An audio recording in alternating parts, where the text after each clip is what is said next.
Genesis chapter 18. Yahweh appeared to him by the oaks of Mamre, as he sat in the tent door in the heat of the day.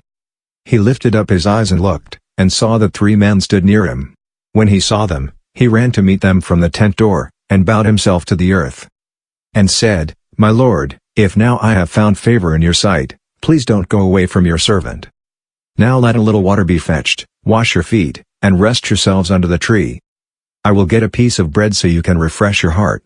After that you may go your way, now that you have come to your servant. They said, Very well, do as you have said. Abraham hurried into the tent to Sarah, and said, Quickly prepare 3 seahs of fine meal, knead it, and make cakes.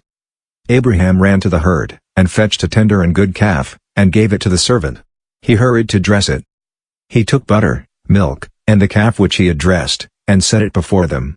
He stood by them under the tree, and they ate. They asked him, Where is Sarah, your wife? He said, There, in the tent. He said, I will certainly return to you at about this time next year, and behold, Sarah your wife will have a son. Sarah heard in the tent door, which was behind him. Now Abraham and Sarah were old, well advanced in age. Sarah had passed the age of childbearing. Sarah laughed within herself, saying, After I have grown old will I have pleasure, my Lord being old also? Yahweh said to Abraham, Why did Sarah laugh, saying, Will I really bear a child when I am old? Is anything too hard for Yahweh? At the set time I will return to you, when the season comes around, and Sarah will have a son. Then Sarah denied it, saying, I didn't laugh, for she was afraid. He said, No, but you did laugh. The men rose up from there, and looked toward Sodom. Abraham went with them to see them on their way. Yahweh said, Will I hide from Abraham what I do? Since Abraham will surely become a great and mighty nation, and all the nations of the earth will be blessed in him? For I have known him, to the end that he may command his children and his household after him, that they may keep the way of Yahweh, to do righteousness and justice, to the end that Yahweh may bring on Abraham that which he has spoken of him. Yahweh said, Because the cry of Sodom and Gomorrah is great, and because their sin is very grievous. I will go down now, and see whether their deeds are as bad as the reports which have come to me. If not, I will know. The men turned from there, and went toward Sodom, but Abraham stood yet before Yahweh. Abraham came near, and said, Will you consume the righteous with the wicked? What if there are 50 righteous within the city? Will you consume and not spare the place for the 50 righteous who are in it? May it be far from you to do things like that, to kill the righteous with the wicked, so that the righteous should be like the wicked. May that be far from you.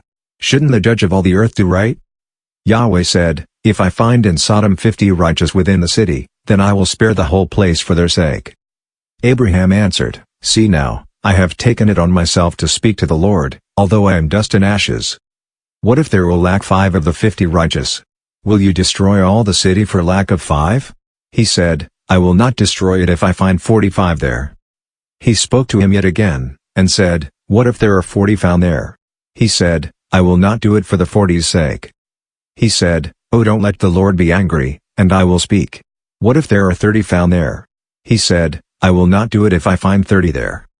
He said, See now, I have taken it on myself to speak to the Lord. What if there are 20 found there? He said, I will not destroy it for the 20's sake.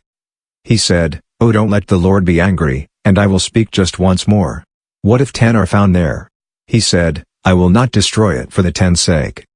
Yahweh went his way as soon as he had finished communing with Abraham, and Abraham returned to his place.